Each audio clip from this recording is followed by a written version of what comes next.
Haleluya, Shalom. Salam sejahtera bagi kita sekalian, Bapak Ibu Saudara yang diberkati oleh Tuhan, yang dikasihi oleh Tuhan. Saya percaya bahwa dimanapun kita berada, dalam segala keadaan apapun yang kita alami hari ini, percayalah bahwa Tuhan yang kita sembah, Dia adalah Bapa yang begitu mengasihi setiap kita, Bapa yang begitu peduli atas hidup kita, dan Dia Bapa yang tidak akan pernah meninggalkan kita. Amin. Baik saudaraku yang dikasihi oleh Tuhan, dalam kesempatan yang luar biasa ini, kembali kita akan belajar satu kebenaran firman Tuhan yang luar biasa, yang tentunya akan memberkati setiap kita, menguatkan iman kita, dan membuat kita tetap teguh di dalam kepercayaan kita kepada Yesus Kristus. Kolose pasalnya yang pertama, ayatnya yang ke-23. Nah, saudara dikasih oleh Tuhan, surat Kolose adalah salah satu surat yang ditulis oleh hamba Tuhan yang bernama Rasul Paulus. Dia adalah seorang hamba Tuhan yang luar biasa, yang Tuhan pakai secara dahsyat dan ajaib, dan ada begitu banyak hal yang terjadi di tengah-tengah pelayanan, sekalipun memang ada begitu banyak juga penderitaan, aniaya yang dia alami di tengah-tengah pelayanannya. Tetapi kita melihat kuasa Tuhan yang luar biasa itu menyertai pelayanannya, sehingga ada begitu banyak jiwa yang dimenangkan bagi Kristus. Dia tidak peduli dengan semua penderitaan, semua aniaya yang dia alami di tengah-tengah pelayanannya.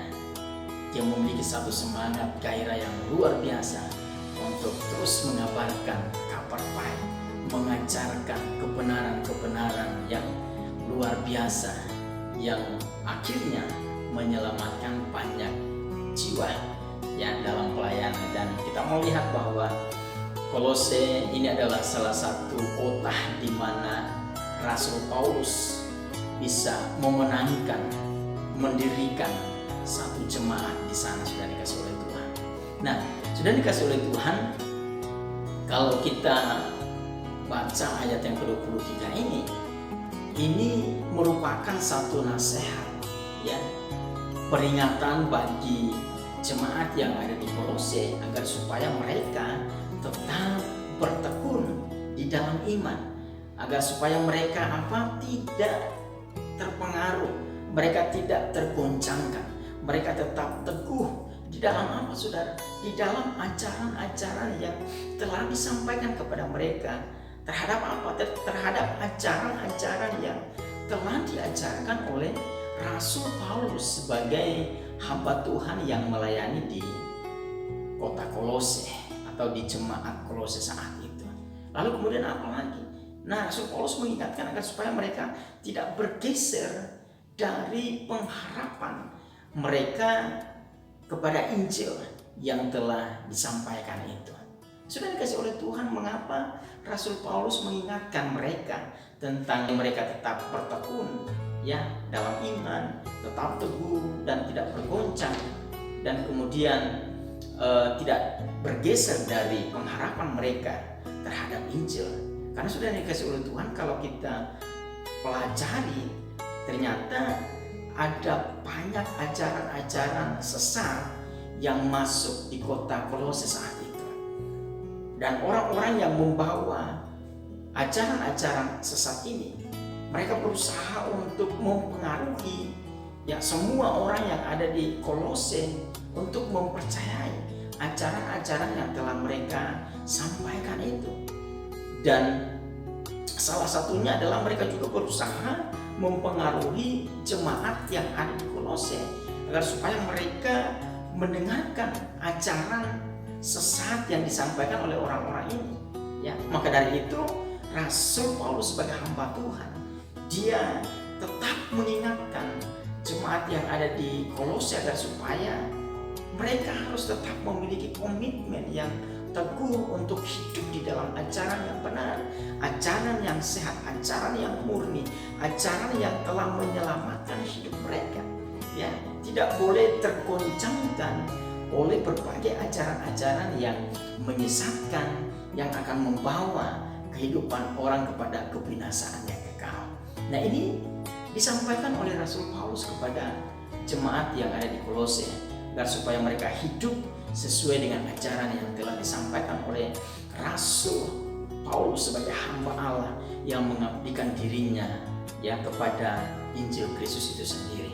Nah, sudah dikasih oleh Tuhan, tentunya hal ini tidak hanya untuk jemaat-jemaat yang ada di Kolose pada saat itu, tetapi kalau kita lihat juga di dunia sekarang ini, atau di mana kita hidup di dunia sekarang ini, sudah dikasih oleh Tuhan, ada begitu juga banyak ajaran-ajaran yang menyelesaikan berbagai cara yang mereka lakukan untuk mempengaruhi orang-orang percaya. Ya, nah saudara, yang dikasih oleh Tuhan, sasarannya itu bukan orang-orang yang di luar Kristus atau orang-orang yang tidak hidup di dalam Kristus, tetapi sasaran mereka adalah orang-orang yang hidup di dalam Kristus, orang-orang yang telah mendengar ajaran-ajaran yang benar itu.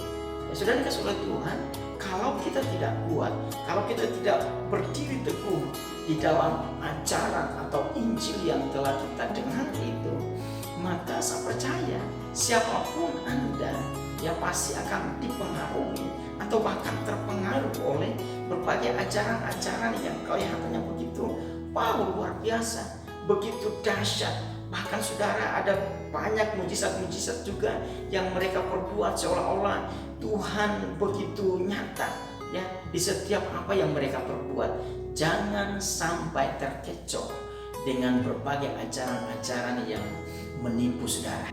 Maka dari itu saya sebagai hamba Tuhan mengingatkan kita agar supaya ayo kita lebih sungguh-sungguh lagi mempelajari setiap firman Tuhan. Kita belajar dengan benar, kita baca Alkitab dengan sungguh-sungguh, supaya melalui perenungan kita akan firman Tuhan, maka kita akan memiliki satu keyakinan yang sungguh, yang teguh, yang kuat, yang kokoh akan Injil yang kita pelajari. Sehingga ketika ada ajaran-ajaran yang tidak sesuai dengan firman Tuhan, tidak sesuai dengan Injil yang kita pelajari, Injil yang kita dengar, Injil yang kita terima, Injil yang kita pahami, maka kita tidak akan mudah terpengaruh, saudara dikasih oleh Tuhan. Nah, melalui perenungan akan firman Tuhan juga, maka kita akan mengalami pertumbuhan iman. Karena Alkitab bilang bahwa iman itu bertumbuh melalui pendengaran akan firman Kristus. Nah, pada waktu kita dengar firman itu, pada waktu kita renungkan firman itu, maka saya percaya iman kita akan mengalami pertumbuhan secara luar biasa. Dan tidak hanya bertumbuh sudah dikasih oleh Tuhan, tetapi iman juga akan menghasilkan buah bagi kemuliaan nama Tuhan. Sudah dikasih oleh Tuhan, ya. Ini yang Tuhan inginkan dalam kehidupan kita, bahwa setiap kita, siapapun, mari belajar firman Tuhan dengan benar, renungkan firman Tuhan dengan benar, pelajari teliti firman Tuhan itu dengan benar, supaya apa? Hidup kita tidak mudah dipengaruhi oleh dengan berbagai ajaran-ajaran yang menyesatkan. Tapi saya percaya bahwa pada waktu kita memelihara Injil itu, pada waktu kita memelihara Injil Kristus itu sendiri, pada waktu kita memelihara ajaran Yesus itu sendiri, maka Injil itulah, ajaran itulah yang akan menuntun kita kepada kehidupan yang benar di hadapan Tuhan. Jalan-jalan hidup kita akan dituntun oleh Injil itu sendiri. Langkah-langkah kita akan diterangi oleh Injil itu sendiri. Nah, apabila kita memelihara ajaran yang benar yang telah kita dengar dari Yesus itu sendiri, dari para hamba-hamba Tuhan yang Tuhan pakai luar biasa untuk menyampaikan kabar bahagia itu, maka saya yakin kita akan menjadi orang-orang yang teguh, kita menjadi orang-orang yang tidak tergoncangkan, kita menjadi orang-orang yang tetap kokoh dan tidak bisa digeserkan oleh apapun juga. Kita menjadi orang-orang yang memiliki pengharapan yang teguh, yang kuat, yang kokoh di dalam Tuhan, sehingga dalam situasi apapun yang terjadi dalam hidup kita, kita tidak akan pernah menjadi orang-orang yang tawar hati, kita tidak menjadi orang-orang yang kecewa, kita tidak menjadi orang-orang yang lemah, kita tidak menjadi orang-orang yang penakut, tetapi kita menjadi orang-orang yang memiliki satu keyakinan yang sungguh bahwa Yesus Tuhan yang telah mengajarkan Injil itu, yang telah mengajarkan kabar baik itu, Dia juga Allah yang menjadi sumber keselamatan bagi setiap orang yang berpegang pada kebenaran itu sendiri. Puji Tuhan, kiranya renungan hari ini boleh menjadi berkat bagi sahabat pendengar sekalian. Tuhan Yesus memberkati kita semua. Shalom.